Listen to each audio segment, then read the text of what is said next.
미국에서는 예전에 노예를 이렇게 매매하던 그런 때가 있었습니다. 그때 있었던 일인데요. 어느 집에 조라는 노예가 있었습니다.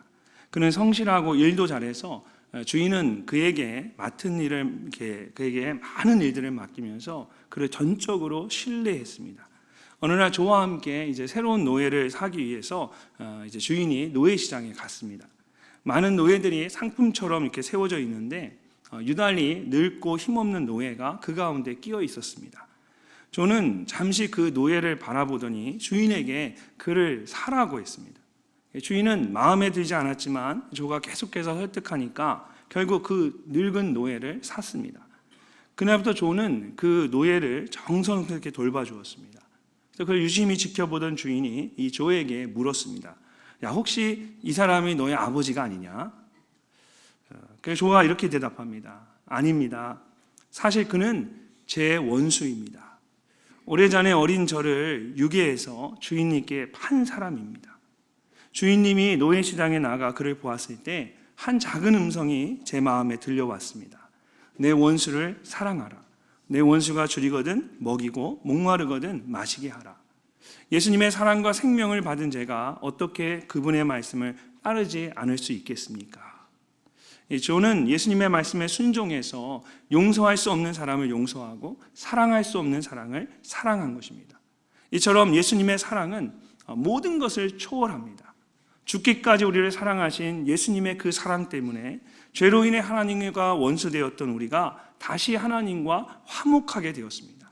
그러므로 우리도 예수님처럼 용서할 수 없는 사람을 용서하고 사랑할 수 없는 사람을 사랑해야만 합니다.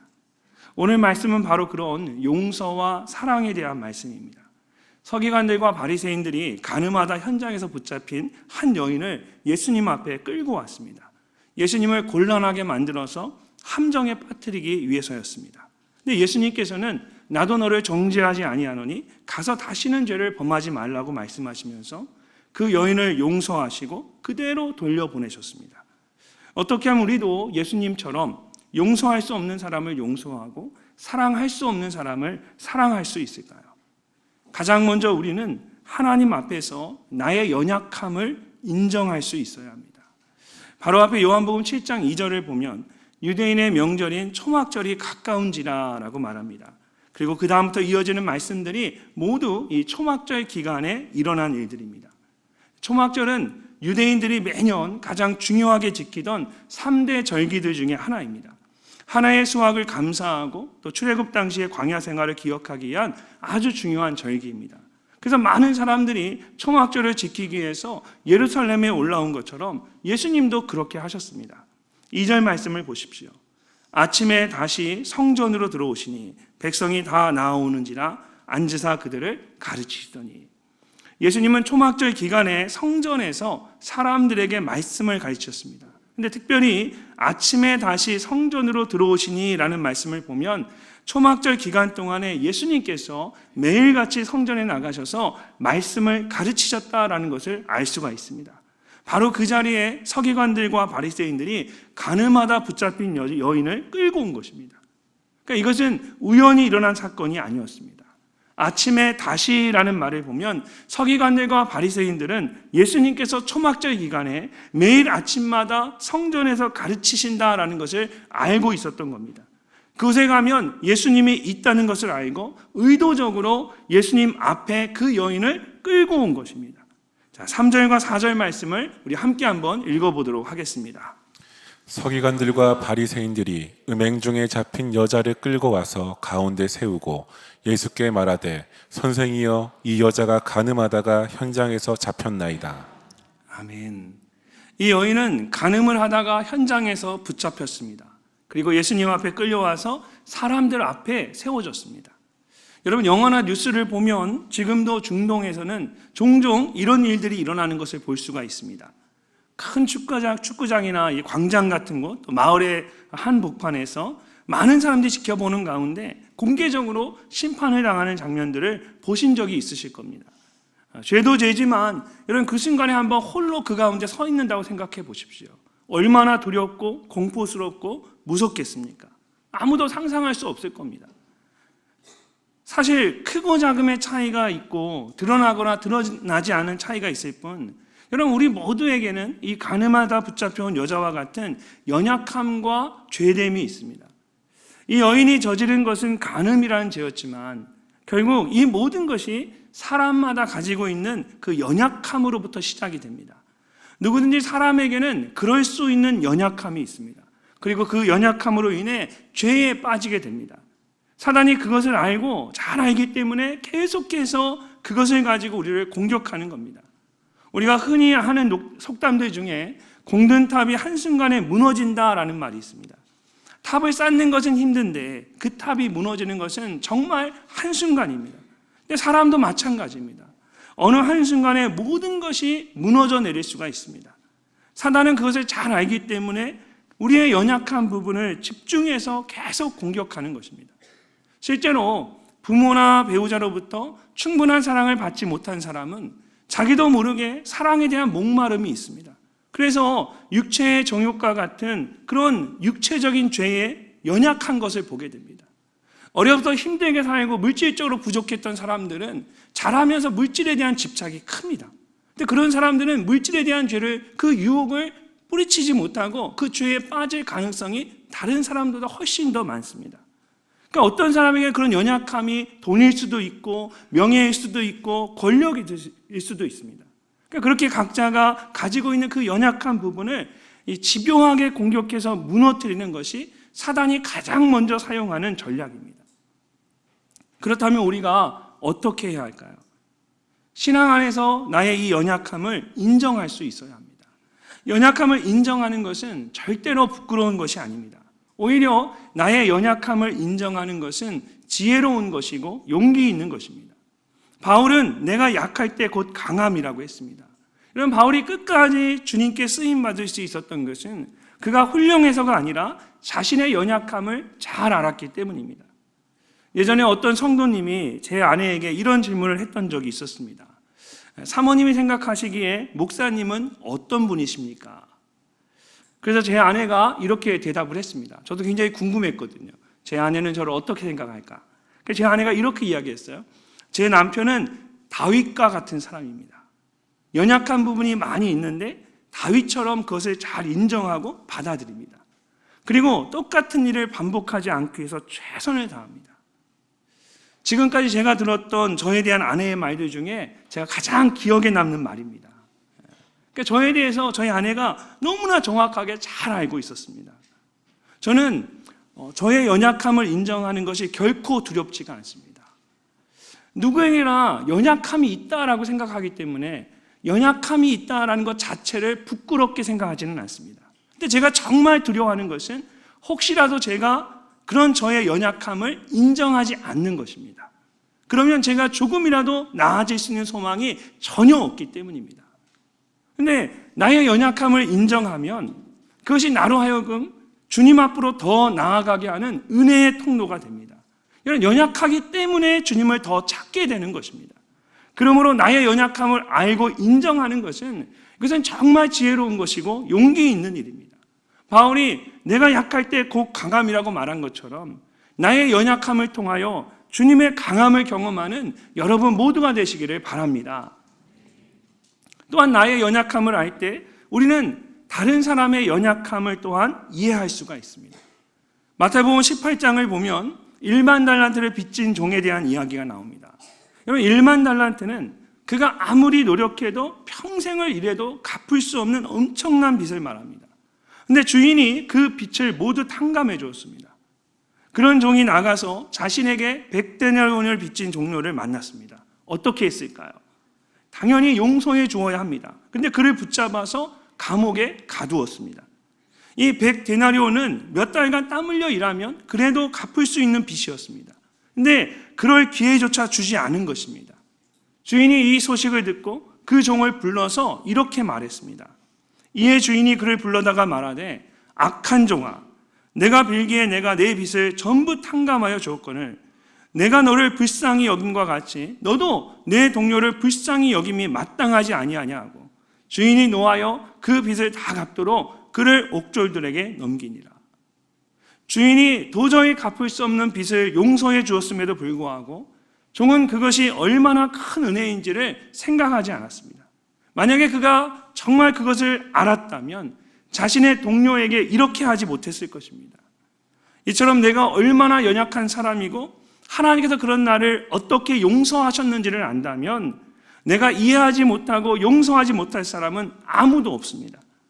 1만 달란트 빚진 자와 같이 도저히 갚을 수 없는 죄의 빚을 하나님께서 대신 갚아주셨기 때문에 다른 사람의 연약함을 이해하고 용서하는 것이 마땅합니다. 가끔 목회를 하다 보면 사람들이 제게 묻습니다. 목사님은 어떻게 그렇게 넉넉할 수가 있습니까? 어떻게 다 이해하고 용서할 수가 있습니까? 라고 묻습니다. 사실 저도 제가 신기합니다. 제가 어렸을 때 얼마나 저만 생각했던 사람인지 아니까 제가 정말 용서할 줄을 모르는 사람이었어요. 이해할 줄을 모르는 사람이었어요. 저희 아내가 함께 결혼해서 처음에 젊을 때 이제 신혼을 살 때 저희 아내가 저에게 그랬습니다. 여보, 누가 됐든 당신과 함께 동역하는 부교육자들은 정말 하루를 못 버틸 거야. 제가 정확한 사람이거든요. 그리고 그냥 지나갈 수 없는 성격이었거든요. 그런데 어느 순간부터 이해하게 되고 용서하게 되고 기다리게 되더라고요. 그 순간이 언젠가 생각해 보니까 제 안에 나 같은 사람도 하나님이 용서해 주시고 이해해 주시고 기다리시는데 내가 뭐라고 저 사람을 함부로 판단하고 함부로 정죄할까? 그런 마음을 갖기 시작하니까 내가 하나님께 얼마나 이해받고 있는지 얼마나 용서받고 있는지 생각하니까 그 다음부터 제 마음에 여유가 생기기 시작하는 겁니다. 그러니까 제가 좋아서가 아니라 제가 훌륭한 사람이서가 아니라 내가 얼마나 용서받았는지 내가 얼마나 하나님 앞에 이해받고 있는지 생각해 보면 내가 이해하지 못하고 용서하지 못할 사람이 없다라는 겁니다. 사랑하는 성도 여러분, 우리는 모두 1만 달란트 빚진 자와 같이 정말 용서받지 못할 죄를 용서받은 사람들입니다. 우리 모두에게는 가늠하다 붙잡혀온 여인처럼 저마다 연약함과 죄됨이 있습니다. 그런 나의 연약함과 죄됨을 인정함으로 다른 사람을 이해하고 용서하는 여러분이 되시기를 주님의 이름으로 축복합니다. 두 번째로 우리는 하나님 앞에서 진실해야 합니다. 진실해야 합니다. 이 서기관들과 바리새인들은 일부러 예수님 앞에 가늠한 여인을 끌고 왔습니다. 4절에서 말하고 있는 것처럼 이 여인이 가늠하다가 현장에서 붙잡혔다면 사실 여러분 율법대로 그냥 그 자리에서 돌에 맞아 죽게 해야 했습니다. 그 자리에서 돌로 쳐서 죽게 하는 게 율법입니다. 근데 그들은 그렇게 하지 않았습니다. 그렇다면 왜 그들은 이 가늠한 여인을 끌고 온 것일까요? 6절 말씀을 우리 함께 한번 읽어보겠습니다. 그들이 이렇게 말함은 고발한 조건을 얻고자 하여 예수를 시험함이로라. 예수께서 몸을 굽히사 손가락으로 땅에 쓰시니. 아멘. 예수를 시험함이로라. 서기관들과 바리새인들이 이 가늠한 여인을 예수님께 끌고 온 이유는 율법을 지키기 위해서가 아니라 사실은 예수님을 시험하기 위해서입니다. 그런 율법대로 이 여인을 어떻게 해야 되냐고 물었지만 사실은 율법대로 한 것이 아니라 예수님을 시험하기 위해서였습니다. 여기서 이 시험하다라는 말이 가지고 있는 원래의 의미는 정죄하다입니다. 그들이 가늠한 여인을 예수님께 끌고 온 궁극적인 목적은 예수님을 정죄하기 위해서였습니다. 이것은 그들이 가늠한 여인만 끌고 온 것을 보면 우리가 더 분명하게 알 수가 있습니다. 분명히 남자와 여자가 함께 죄를 지었을 텐데 남자는 끌고 오지 않고 여자만 끌고 왔습니다. 여자만 끌고 와도 예수님을 함정에 빠뜨리기에 충분했기 때문입니다. 그러니까 겉으로는 율법을 말하고 정의를 말했지만 사실 그들은 자신들의 목적을 이루기 위해서 이 힘없는 여인만을 도구처럼 사용했던 것입니다. 7절 말씀을 보면 예수님께서 바리새인과 서기관들에게 너희 중에 죄 없는 자가 먼저 돌로 치라고 하셨습니다. 이 말씀은 구약 성경의 신명기에 나오는 말씀을 예수님께서 인용한 것입니다. 신명기 17장 7절을 보면 이렇게 말씀합니다. 증인이 먼저 그에게 손을 댄 후에 뭇 백성이 손을 댈지니라. 두 말씀을 서로 대조해서 보면 예수님께서 신명기 말씀을 인용하시면서 증인이라는 말 대신에 죄 없는 자라는 말을 사용하셨습니다. 예수님이 보시기에 그들은 모두 가늠한 여인과 똑같은 죄인이었던 것입니다.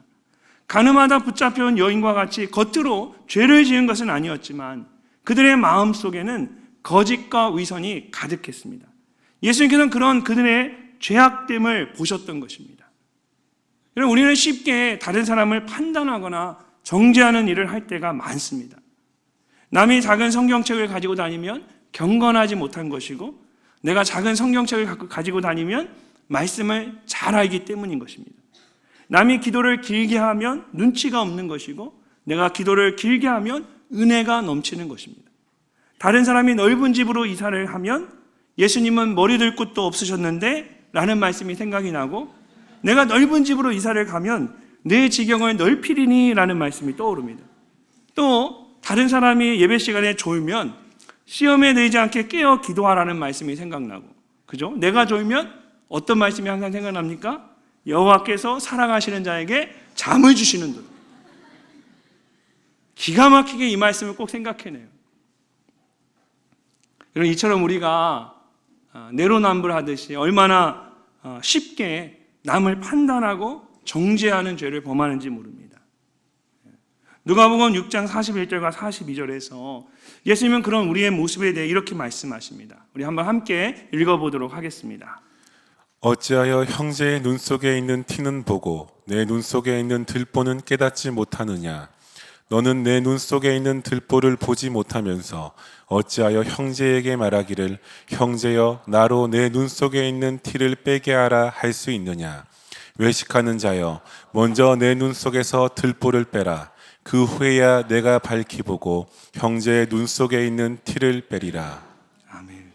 여러분, 이 말씀이 얼마나 웃긴 말씀인지 아세요? 이 티와 들보가 뭘 말하는지를 알면 정말 이거 완전히 코미디입니다. 크기만 가지고 이렇게 비교해 보면 이 티는 작은 이쑤시개 같은 걸 말하는 겁니다. 작은 사이즈. 들보는 널판지를 말하는 겁니다. 근데 무슨 말이냐면 눈에 이 널판지만한 큰 것을 이렇게 끼고 있는 사람이 작은 이쑤시개 낀 사람 보고 막 뭐라고 하는 겁니다. 그거 좀 빼라고 하는 거죠. 얼마나 이게 웃긴 모습입니까? 자기 눈에는 널판지를 끼고 이쑤시개 같은 작은 나뭇가지가 그런 작은 조각이 눈에 있는 사람에게 그거 빼지 왜 그거 놓고 다니냐라고 하는 겁니다. 가늠한 여인을 끌고 온 서기관들과 바리새인들처럼 이런 누군가를 정죄하려고 할 때에 우리의 모습이 이와 같다라는 겁니다. 마태복음 23장을 보면 예수님께서는 서기관들과 바리새인들의 거짓과 위선에 대해서 회칠한 무덤과 같다라고 말씀하셨습니다. 아주 신랄하게 말씀을 하십니다. 화 있을진저 외식하는 서기관들과 바리새인들이여, 회칠한 무덤 같으니 겉으로는 아름답게 보이나 그 안에 죽은 사람의 뼈와 모든 더러운 것이 가득하도다. 이와 같이 너희도 겉으로는 사람들에게 옳게 보이되 안으로는 외식과 불법이 가득하도다. 유대인들은 죽은 시체나 뼈를 만지면 부정하다고 해서 일주일 동안 성전에 들어갈 수가 없었습니다. 그래서 무덤에 하얀색을 칠해서 시체를 만지지 않도록 했습니다.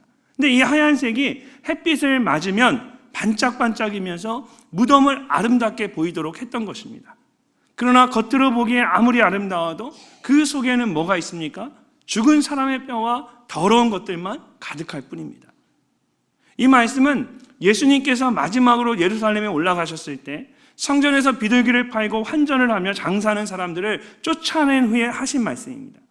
그들은 사람들을 위해서 장사를 한다고 말했지만, 사람들을 돕는 것이다 라고 말했지만 사실은 자신들의 욕심을 채우기 위해서 한 일입니다. 이렇게 손바닥으로 하늘을 가리는 일들이 얼마나 많은지 모릅니다. 이건 부끄럽지만 예수님을 믿는다고 하는 우리 안에도 이런 거짓과 위선의 모습들이 있을 때가 많습니다. 과거에 선한목자교회를 담임하셨던 유기성 목사님이 영성이 무엇입니까? 라는 질문에 이렇게 대답을 하셨습니다. 여러분이 혼자 있을 때 여러분의 모습이 곧 여러분의 영성입니다. 많은 사람들과 같이 있을 때의 모습이 아니라 내가 혼자 있을 때 그 모습이 바로 나의 영성이라는 겁니다. 저는 이 말을 잊을 수가 없어요. 사실 이 말을 들었을 때 제 안에 두려운 마음이 있었습니다. 왜냐하면 혼자 있을 때 제 모습이 부끄러울 때가 많았기 때문입니다. 사람들과 같이 있을 때는 늘 신실한 목사이고 그리스도인입니다. 그런데 혼자 있을 때는 온갖 잡다한 생각들이 제 마음을 괴롭힐 때가 많습니다. 예전에 이찬수 목사님이 설교하시면서 그런 이야기를 한 적이 있어요. 가족이 다 미국에 가고 본인 혼자만 집에 있었을 때가 있었답니다. 근데 집에 왔을 때 자기가 집에 와서 TV를 켰는데 나중에 TV의 전원을 아예 뽑아버렸대요. 혼자서 집에서 혼자 TV를 보다 보니까 이상한 방송을 보게 되고 얼굴이 빨개지는 거예요. 그래서 안 되겠다는 생각에 코드를 뺐다라는 얘기예요. 그래서 어떤 사람들 그러고 에이 목사님이 저러면 돼 이러시겠죠. 근데 저희 아내가 예전에 한 3개월 미국에 가 있었던 적이 있었거든요. 그때 제가 실감하겠더라고요. 나도 코드를 빼야겠다. 이게 혼자 있으면 잡다한 생각이 들어와요. 나도 모르게 생각으로 죄를 짓게 되는 거죠. 그게 무섭더라고요. 여러분, 식품을 살균하는 방법 중에 저온 살균이라는 것이 있습니다. 일반적으로 이제 고열을 가하면 대부분 세균이 죽습니다. 근데 아무리 열을 가해도 죽지 않는 그런 균이 있다라는 거예요. 스스로 포장을 해서 그 속에 깊이 숨어 있는 그런 균들입니다. 그렇기 때문에 열을 가해서 어지간히 균들이 다 죽고 나면 이 균들이 좋아하는 낮은 온도에 맞추어서 하루 정도 그대로 놔둔다고 합니다. 왜 그렇게 하는 것일까요? 이 숨어있던 균들이 번식을 위해서 무장을 해제하고 나오도록 그냥 기다리는 겁니다. 그러면 그때 다시 열을 가해서 균을 죽입니다. 이것을 여러 번 반복해서 음식에 있는 세균들을 모두 죽이는 것을 저온 살균이라고 합니다. 영적으로 우리에게 이런 일들이 필요합니다. 여러분, 성경은 우리에게 너희는 유혹의 욕심을 따라 썩어져가는 구습을 따르는 옛사람을 벗어버리고 오직 너희의 심령이 새롭게 되어 하나님을 따라 의와 진리의 거룩함으로 지으심을 받은 새 사람을 입으라고 말씀합니다. 욕심을 따라 썩어져가는 구습을 따르는 옛사람을 벗어버리기 위해서는 사람들에게 좋게 보여지도록 포장되어 있는 이 거짓과 위선의 균들을 제거하는 일들이 매일같이 이루어져야 합니다. 그래서 사람들 앞에서만이 아니라 하나님 앞에서도 진실한 사람이 되어야 합니다. 누군가를 정죄하기 이전에 먼저 나의 모든 거짓과 위선을 벗어버리고 진실한 모습으로 하나님 앞에 서는 여러분이 되시기를 바랍니다. 마지막으로 우리는 예수님의 용서를 배워야 합니다. 예수님의 용서를 배워야 합니다. 자, 10절과 11절 말씀을 우리 함께 한번 읽어보도록 하겠습니다. 예수께서 일어나사 여자 외에 아무도 없는 것을 보시고 이르시되 여자여 너를 고발하던 그들이 어디 있느냐 너를 정죄한 자가 없느냐 대답하되 주여 없나이다. 예수께서 이르시되 나도 너를 정죄하지 아니하노니 가서 다시는 죄를 범하지 말라 하시니라. 아멘. 붙잡혀온 여인은 사실 아무런 소망이 없었습니다. 이제는 정말 돌에 맞아 죽겠구나라고 생각했을 겁니다. 근데 예수님께서 나도 너를 정죄하지 않겠다라고 말씀하십니다. 사실 이 여인이 한 것은 정죄하는 사람이 어디 있느냐라는 예수님의 질문에 없습니다라고 대답한 것뿐이었습니다. 근데 예수님은 왜 이런 여인을 정죄하지 않겠다라고 말씀하셨을까요? 여러분이 가진 성경을 자세히 보시면 이 가늠한 여인의 이야기가 시작되는 7장 53절의 처음과 끝나는 8장 11절 마지막에 이 괄호 표시가 있는 것을 여러분 볼 수가 있습니다. 이것은 이 말씀이 나중에 첨부되었다라는 표시입니다. 많은 성경학자들이 이 가늠한 여인에 대한 말씀이 나중에 첨부되었다라고 합니다. 실제로 1세기 초기 요한복음 사본에는 이 말씀이 들어있지 않습니다. 2세기 이후에 쓰여진 사본에서부터 이 말씀이 나오기 시작합니다. 또한 요한복음의 전체적인 표현 방법과 오늘 본문의 말씀의 표현 방법이 서로 다릅니다. 대표적인 예가 다른 복음서에서는 바리새인과 서기관이라는 말이 자주 함께 등장하는데 여러분 요한복음에서는 바리새인이라는 말은 사용해도 서기관이라는 말은 사용하지 않습니다. 그런데 요한복음 전체에서 여기에서만 유일하게 서기관이라는 말이 등장합니다. 이런 이유로 어떤 성경학자들은 이 말씀을 요한복음에서 빼야 한다라고 주장하기도 합니다. 하지만 이 말씀이 요한복음에 기록되어 있다면 이것은 하나님께서 그렇게 하신 것입니다. 그렇다면 여기에는 우리가 꼭 기억해야 할 영적인 교훈이 있는 것입니다. 그렇기 때문에 우리가 나도 너를 정죄하지 아니한다라는 예수님의 말씀을 좀 더 깊이 생각해 볼 필요가 있습니다. 그렇다면 이것이 도대체 무슨 의미일까요? 우리가 좀 더 크게 요한복음 전체의 말씀 속에서 오늘 본문의 말씀을 생각해 보면 여러분, 가늠한 여인은 하나의 나무가 아니라 큰 숲을 볼 수가 있습니다. 처음에 말씀드렸지만 이 일은 예수님께서 초막절 기간에 예루살렘 성전에서 말씀을 가르치실 때 일어난 사건입니다. 그렇다면 앞과 뒤에는 어떤 말씀이 나올까요? 모두 예수님이 누구신가에 대한 말씀이 나옵니다. 예수님께서는 나는 세상의 빛이다 라고 말씀하십니다. 또한 진리를 알지니 진리가 너희를 자유케 하리라고 말씀하십니다. 그리고 날 때부터 맹인되었던 사람을 고쳐주십니다. 그러면서 10장 10절에 보면 예수님께서 자신이 하는 일에 대해서 이렇게 말씀하십니다. 도둑이 오는 것은 도둑질하고 죽이고 멸망시키는 것뿐이요 내가 온 것은 양으로 생명을 얻게 하고 더 풍성히 얻게 하려는 것이라. 이런 말씀들 가운데 가늠한 여인에 대한 말씀이 있는 겁니다. 빛이신 예수님, 자유케 하시는 예수님, 생명을 얻게 하시는 예수님, 그 예수님이 누구신지를 보여주기 위해서 이 말씀이 이곳에 있는 것입니다. 그럼 예수님은 어떤 분일까요? 예수님은 빛이시고 자유이시고 생명이십니다. 우리를 정죄하고 심판하기 위해서 오신 것이 아니라 우리를 용서하시고 자유하게 하기 위해서 오셨습니다. 모세의 율법은 우리를 정죄하고 심판하게 합니다. 가늠하다 붙잡힌 여인을 통해 보여주는 것처럼 모세의 율법은 정죄하고 심판하는 겁니다. 그래서 서기관과 바리새인들이 율법을 따라 여인을 정죄하고 심판하려고 끌고 왔습니다. 하지만 예수님은 여인의 죄를 용서해 주시고 자유하게 하십니다. 이처럼 우리를 죄로부터 자유하게 하실 수 있는 분은 오직 예수님 한 분뿐입니다. 9절 말씀을 보면 양심의 가책을 느낀 사람들이 하나둘씩 다 떠나갑니다.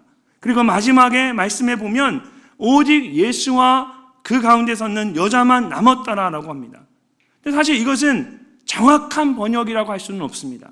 왜냐하면 헬라어 원어로 된 성경을 보게 되면 이 문장의 주어는 예수님 하나뿐입니다. 예수님만이 주어로 되어 있습니다. 그래서 원어 그대로 번역을 하면 오직 예수님께서 그 여자와 함께 남으셨다라고 해야 합니다. 그래서 NIV 영어 성경을 봐도 Jesus and she라고 하지 않고 Only Jesus was left with woman이라고 되어 있습니다. Only Jesus. 누구에게나 가늠하다 끌려온 여인과 같이 연약하거나 죄된 부분이 있습니다. 그래서 사람들에게 손가락질도 받고 미움도 받고 어떤 때는 모두가 떠나갈 때도 있습니다. 그런데 오직 한 분, Only Jesus, 끝까지 떠나지 않고 함께 계시는 분이 계시는데 그분이 바로 예수님이라는 겁니다. 마지막 11절을 보면 예수님께서 여인에게 나도 너를 정죄하지 아니한다라고 말씀하십니다. 그리고 다시는 죄를 범하지 말라고 하십니다. 여인에게 아무런 죄가 없다는 것이 절대로 아닙니다. 정죄하지 않고 죄를 범하지 말라는 말씀은 죄가 있다라는 겁니다. 그럼에도 불구하고 예수님은 그 여인을 용서하시고 자유하게 하셨습니다. 그것이 예수님께서 이 땅에 오신 이유이시기 때문입니다. 예수님은 그 일을 위해서 이 땅에 오셨고 가늠한 여인을 용서하고 사랑하심으로 예수님이 왜 이 땅에 오셨는지 예수님이 누구신지를 우리에게 가르쳐 주십니다. 요한일서 4장에서 성경은 우리에게 이렇게 말씀하십니다. 사랑은 여기 있으니 우리가 하나님을 사랑한 것이 아니요 하나님이 우리를 사랑하사 우리 죄를 속하기 위하여 화목제물로 그 아들을 보내셨습니다. 하나님께서 우리를 사랑하셨습니다. 그리고 우리의 죄를 용서하시기 위해서 하나밖에 없는 자신의 아들 예수님을 우리에게 보내셨습니다. 이 사실을 안다면 우리가 어떻게 해야 할까요? 그 다음 말씀을 보면 성경이 이어서 이렇게 말씀하십니다. 사랑하는 자들아, 하나님이 이같이 우리를 사랑하였은즉 우리도 서로 사랑하는 것이 마땅하도다. 사랑하는 성도 여러분, 우리가 사랑하는 것이 마땅합니다. 죄가 없어서 사랑하는 것이 아닙니다. 죄인인 내가 예수님의 사랑을 이미 받았기 때문에 사랑하는 것입니다. 예수님께서 나를 사랑하신 것처럼 나도 그저 다른 사람을 사랑하는 것입니다. 남아프리카 공화국에서 흑인 최초로 대통령이 된 사람이 누구이죠? 넬슨 만델라죠. 그의 일생이 기록되어 있는 넬슨 만델라의 평전에 보면 수많은 좌절과 난관을 거쳐서 이제 마침내 대통령이 된 이 만델라가 흑인과 백인으로 나눠진 그 나라 가운데 진실한 화해를 이끌기 위해서 진실화해위원회를 구성해서 이 백인들과 흑인들이 서로에게 계속해서 복수하는 일들을 멈추고 정말 화해하게 하는 일들을 벌입니다. 그러니까 그 복수의 계속 반복되는 이 복수의 고리를 끊기를 원했던 거예요. 그래서 어떻게 해서든 서로 화해하고 용서하도록 하기 위해서 여러 정책들을 펼칩니다. 그 평전에 보면 그 이야기가 쭉 기록되어 있습니다. 근데 이 정책의 핵심은 뭐냐면 자기가 만약에 죄를 정직하게 밝히고 용서를 구하면 형사처분을 면하게 해주는 것이었습니다. 더 이상 죄를 묻지 않겠다라는 거예요. 근데 어느 날 청문회에서 반드 블랙이라는 백인 경찰관이 나와서 자신이 8년 전에 18세의 흑인 소년을 죽이고 얼마 전에는 그 소년의 집에 불을 지르고 그의 아버지마저 죽인 사실을 털어놓았습니다. 그 청문회의 판사가 그 아이와 그 아버지의 어머니이고 남편이 아내인 그 여인에게 물었습니다. 반드 블랙 씨에게 무엇을 원하십니까? 그의 손에 아들과 남편을 잃은 이 노 부인에게 그 재판장의 판사가 물은 겁니다. 그래서 그녀가 이렇게 대답을 했다고 합니다. 가장 먼저 장례를 치를 수 있도록 이 블랙 씨가 저를 도와주면 좋겠습니다. 두 번째로 저는 그와 함께 나누고 싶은 그런 사랑이 있습니다. 그러니 한 달에 2번 그가 제 집에 찾아와서 저와 함께 시간을 보내주기를 원합니다. 마지막으로 그가 하나님의 용서를 받았다는 사실과 저도 그를 용서한다는 사실을 그가 기억했으면 좋겠습니다. 제가 진심으로 용서했다는 사실을 그가 알도록 이 시간에 그를 한번 안아주고 싶습니다. 노 부인이 반드 블랙을 향해 걸어가는 동안에 그곳에 앉아있던 누군가가 나 같은 죄인 살리신이라는 찬송을 부르기 시작했습니다. 우리 1절과 2절 한번 같이 한번 불러볼까요? 시작. 같은 죄인